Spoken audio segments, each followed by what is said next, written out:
how concerned are you about the potential for geopolitical unrest at this point?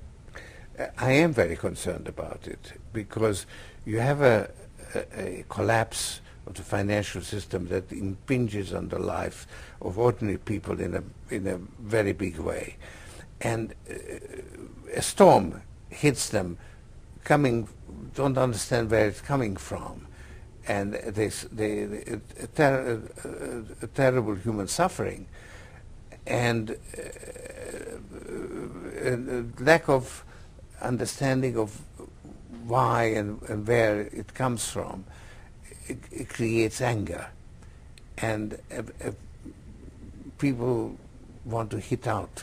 Right. And so, for instance, in my native country, Hungary, they are taking it out on the gypsies, the Roma. So, in other countries, you've got riots, and so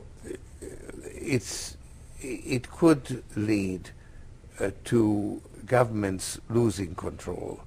And in many countries where the crisis is the worst, the governments are in fact falling.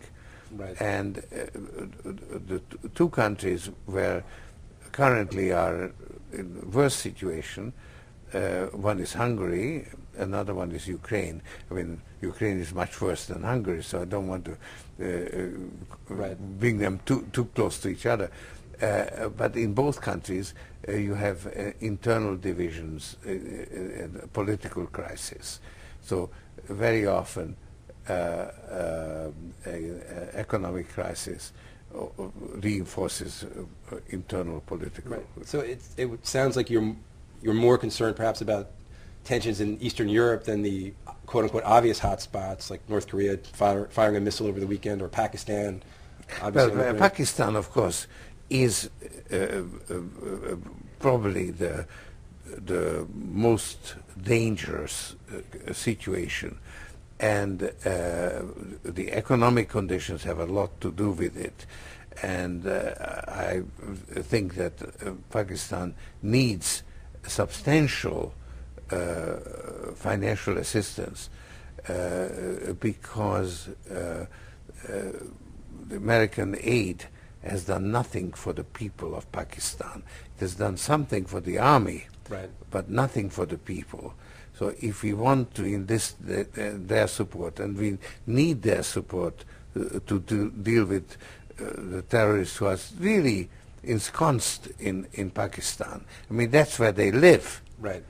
Then we really need to do a lot more to help them economically. Do you yes. think President Obama is taking the right tack, though, to say we're going to be more aggressive in taking military action on Pakistani soil against the Taliban and the terrorists? Well, you know, the use of predator drones is effective in killing terrorists where we identify them, but they also have innocent victims as a collateral right. damage. We are pleased with killing terrorists, but the Pakistanis are very upset about the civilian victims.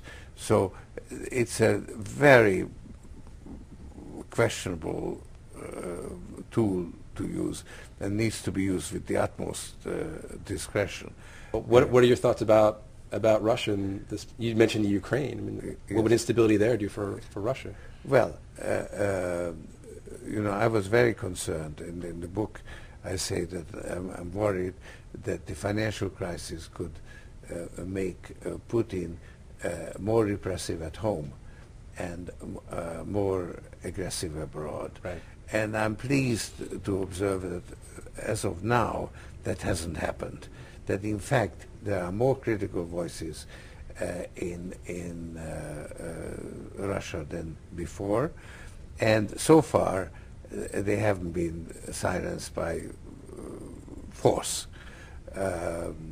So maybe there is a change of attitudes, maybe even change of government slowly developing. So for the moment, I am hopeful that there may be a change for the better in Russian politics. So you see Putin continuing to recede, for lack of a better word? The Medvedev be able to have more liberal policies?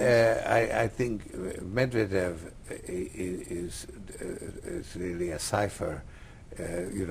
His staff was seconded by Putin. Right. So he has no political base. However, if there is a change of political mood or turning away from Putin, then he may actually be the beneficiary of that move, and of course he has a different background. He has spoken about the rule of law, and now the trial of Khodorkovsky is a very important test. If he were found not guilty, that would be a very important sign that there is a change in the winds.